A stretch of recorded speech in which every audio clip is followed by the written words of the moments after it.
Падение через спину. Пошли. Давайте. Молодец.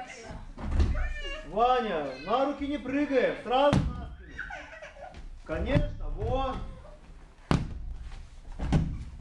На спину страховка. Двумя руками. Давай, Вася. Вот.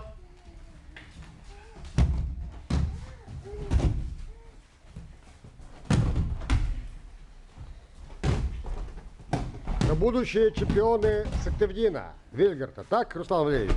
Да.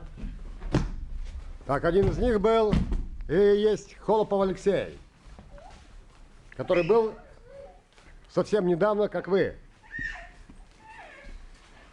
Так, давайте теперь на руках пошли.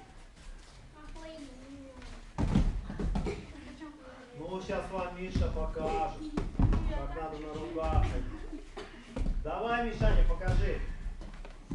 Ты же уже второй год ходишь на руках. Так. Вася пошел. Вот. Артем. Опа, аккуратней. Дома, да, на руках ты ходишь домашний.